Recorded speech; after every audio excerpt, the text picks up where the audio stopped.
सरबराह हैं पीडीएम के मौलाना फजलुर रहमान, उनका जो एक बयान और एक ऐलान सामने आया है जो नई हिकमत अमली है उनकी, उस हवाले से कि लॉन्ग मार्च का उन्होंने अनाउंस किया हुआ है इस्लामाबाद हुकूमत वक्त के खिलाफ, लेकिन उन्होंने धमकी दी है कि वो पिंडी आएंगे, GHQ का इशारा।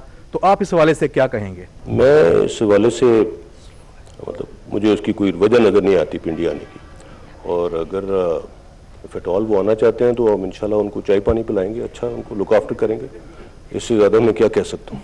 सो फौज को सियासी मामलात में ना आने की ज़रूरत है और ना ही सियासी मामलात में घसीटने की कोशिश करनी चाहिए। That is all I would like to say. ना आपने रेफर किया कि कोई बैकडोर कॉन्टैक्ट कोई फौज का कोई है, absolutely not, there is no such thing. Elections की बात की जाती है, पाकिस्तान फौज को हुकूमत वक्त ने इलेक्शंस कराने का कहा, पाकिस्तान फौज ने अपनी पूरी जिम्मेदारी और दयानतदारी के साथ वो इलेक्शंस कराए। उसके बाद अगर किसी को उसके ऊपर किसी किस्म की कोई शक है, कोई प्रॉब्लम है, तो पाकिस्तान के तमाम इदारे अपना काम कर रहे हैं, उन्होंने ही उसके ऊपर फैसला करना है, उन्हीं को अप्रोच किया जाना चाहिए। मौलाना पिंडी आए तो चाय पानी पिलाएंगे, तर्जुमान पाक फौज कहते हैं फजलुर रहमान के पिंडी आने की कोई वजह नहीं बनती। फौज पर इल्जामात में हकीकत हो तो जवाब दें, हमें सियासी मामलात में ना घसीटा जाए। किसी को इलेक्शन पर शक है तो मुतल्लिका इदारों के पास जाए। मेजर जनरल बाबर इफ्तिखार ने सियासी जमातों से तमाम बैकडोर राबतों की भी तरदीद कर दी।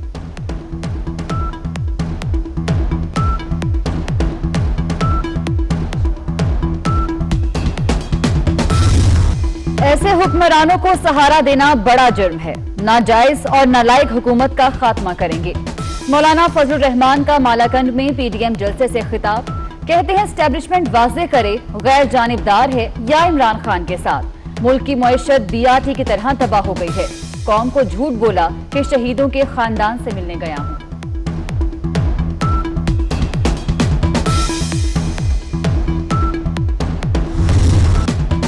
मुल्क में एक ही नारा है, सिलेक्टेड चला जाए। हम मिलकर कठपुतली और सिलेक्टेड राज का खात्मा करेंगे। बिलावल भुट्टो ने भी हुकूमत पर तंज के तीर चला दिए। कहा इमरान खान ने हजारा के शहीदों को ब्लैकमेलर कहा। बुज़दिल ने APS कातिलों को भागने की इजाजत दी।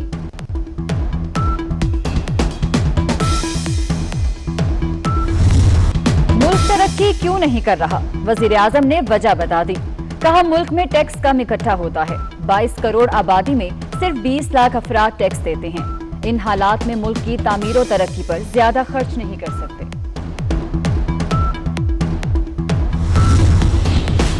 सरकारी स्टोर्स पर भी घी और कुकिंग ऑयल महंगा। यूटिलिटी स्टोर्स पर घी 22 रुपए महंगा होकर 252 रुपए और कुकिंग ऑयल की कीमत 27 रुपए बढ़कर 242 रुपए फी किलो हो गई।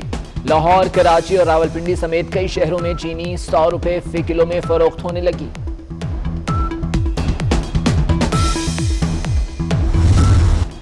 बिजली के बिल दिल जलों को और जलाएंगे। हुकूमत ने बिजली 1 रुपए 6 पैसे फी यूनिट महंगी कर दी। सार्फिन पर 8 अरब 40 करोड़ रुपए का बोझ पड़ेगा। के इलेक्ट्रिक के सार्फिन झटकों से बच गए। ब्रेकडाउन के आफ्टर शॉक्स। बिजली का तरसीली निजाम 48 घंटे बाद भी मामूल पर न आ सका। शहरी इलाकों में 2 घंटे बाद 1 घंटे बिजली की छुट्टी।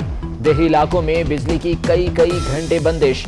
लाहौर में बदतरीन लोड शेडिंग पर शहरी लेस्को हुक्काम को कोसने लगे।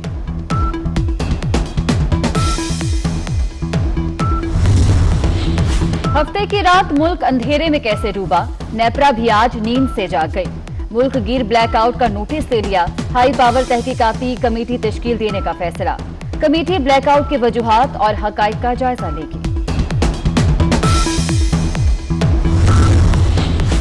बिजली के साथ साथ गैस भी गायब। अवाम दोहरे अजाब में मुब्तला। कहीं सनतें बंद, कहीं फैक्ट्रियों को ताले लग गए, कहीं CNG स्टेशन पर सन्नाटे। घरों में हीटर तो दूर, चूल्हे जलाना भी मुमकिन ना रहा। गैस बंद करने से कौन सी तरक्की आएगी? क्या ये है आपकी तब्दीली? तर्जुमान सिंध हुकूमत मुर्तजा वहाब का सवाल। कहते हैं विफाकी हुकूमत निकम्मों की फौज है। फेसबुक, ट्विटर और प्रेस कॉन्फ्रेंस की हुकूमत ने मुल्क को तारीकी में धकेल दिया।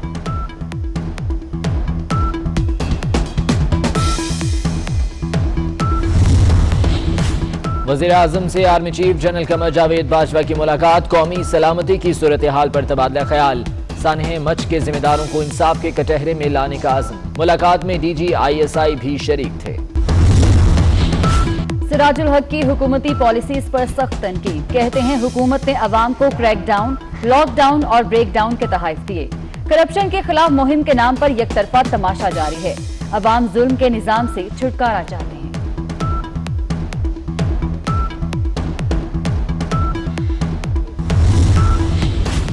एक अनार 100 बीमार। सेनेट के टिकट्स के लिए हुक्मरान जमात में मुकाबला। सारे मुशीर और मुअव्विनीन सेनेटर्स बनने के लिए लॉबिंग करने लगे।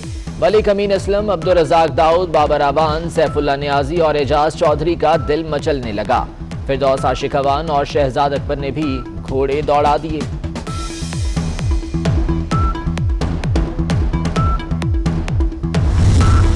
सऊदी अरब में आलूदगी से पाक नया शहर बनेगा। नए शहर में गाड़ियां भी नहीं चलेंगी। 170 किलोमीटर रकबे पर फैला इलाका शोर, हंगामे और आलूदगी से पाक होगा।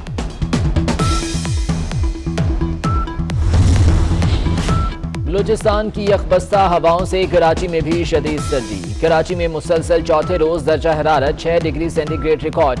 महकमे मौसमियात के मुताबिक सर्दी की शिद्दत कुछ रोज तक बरकरार रहेगी।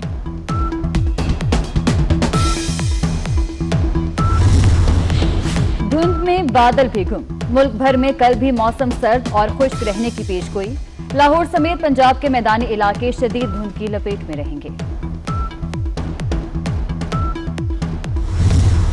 हिंदी, उर्दू और फारसी जबान के अल्फाज को एक ही लड़ी में पिरोने वाले इंशा जी की आज 43वीं बरसी।